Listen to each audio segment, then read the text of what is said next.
Hallelujah, praise the lord. అయితే లూకాసు వార్త మరి 12వ అధ్యాయము 35వ వచనం మనం చదువుకుందాం. ఇక్కడ ఏం రాయబడిందంటే, మీ నడుములు కట్టుకొనండి, మీ దీపమును ఎలగనివ్వండి. అంటే మన దీపము ఎలగటం వలన, మన దీపము మరి ఎలగటం వలన ఏం జరుగుతుందంటే, దేవుడు తన మహిమలోకి ఆహ్వానిస్తాడు, తన మహిమలో చేర్చుకుంటాడు, తన రాజ్యములో చేర్చుకుంటాడు.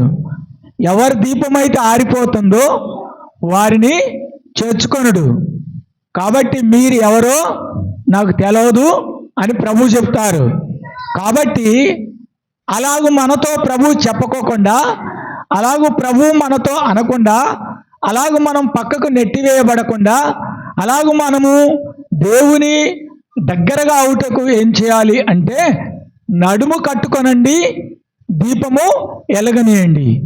మత్తయి సువార్తలో 5వ అధ్యాయంలో మరి 14వ వచనము, దీపము దీపస్తంభం మీదనే పెట్టనీయుడి, దీపము దీపస్తంభం మీదనే పెట్టబడును, మీరు ఈ లోకమునకు వెలుగైనారు అంటున్నాడు ప్రభువారు. కొండ మీద నుండి పట్టణము మరుగై ఉండనేలా అంటే, మరి మన దీపము ఎలగాలి, అది దీపస్తంభం మీదనే ఉండాలి. అట్లానే మరలా 16వ వచనం చదువుకుందాం. మనుషులు మీ సత్క్రియలను చూసి పరలోకమందున్న దేవుణ్ణి మహిమపరచినట్లు వారి ఎదుట మీ వెలుగుని ప్రకాశించనీయుడి. అంటే మన వెలుగు ప్రకాశించాలి అంటే దేవుల్లో మనం ఎలగాలి. ఎలా ఎలగాలి అంటే, యోహాను సువార్తలో 8వ అధ్యాయము 12వ వచనం ఇలా చెప్తుంది, I am the light of God. నేను ఈ లోకమునకు వెలుగైనాను, నన్ను ఎంబడించు వారు చీకటిలో నడవక జీవపు వెలుగు కలిగుడునని వారితో చెప్పెను.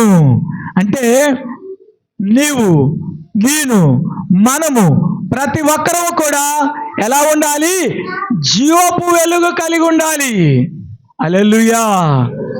కాబట్టి యోహాను సువార్త 3వ అధ్యాయము 20వ వచనం మనం చూస్తే, అయితే తమ క్రియలు చెడ్డమైనందువలన మనుషులు వెలుగును ప్రేమింపక చీకటిని ప్రేమించిరి. తమ క్రియలు దుష్క్రియలుగా కనపడకున్నట్లు వెలుగునొద్దకు రాడు. అయితే సత్యవర్తనుడైతే తన క్రియలు దేవుని మూలముగా ప్రత్యేకింపబడి ఉన్నవని వెలుగునొద్దకు వచ్చును. హల్లెలూయా. కాబట్టి ఎవరి దీపమైతే వెలుగుతుందో, ఎవరి దీపమైతే ప్రకాశిస్తుందో వారిని ప్రభు ఏం చేశారు? తన మహిమలోకి తీసుకున్నారు. అలాగనే నీ యొక్క దీపం వెలగాలి, నీ యొక్క దీపం వెలుగుతూ ప్రకాశిస్తూ ఉండాలి. అలాగనే నువ్వు దేవుని మహిమలో ప్రవేశించాలని ప్రభు చిత్తం.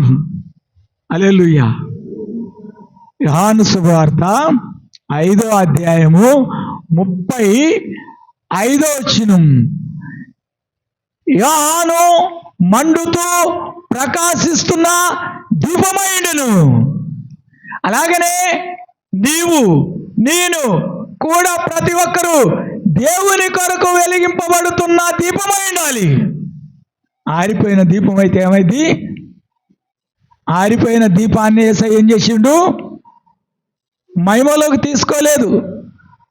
దీపం ఆరిపేసుకున్నారు కదా బుద్ధి లేని కన్యకలు, వాళ్ళని ప్రభు మహిమలోకి తీసుకోలేదు.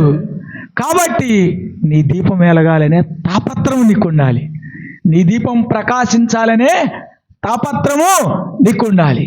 ఈ రోజున నీ దీపం వెలిగించుకున్నట్టుకు దేవుడు నీకు అటువంటి కృప అనుగ్రహించును గాక. ఆమేన్. హల్లెలూయా. ప్రార్థన చేసుకో.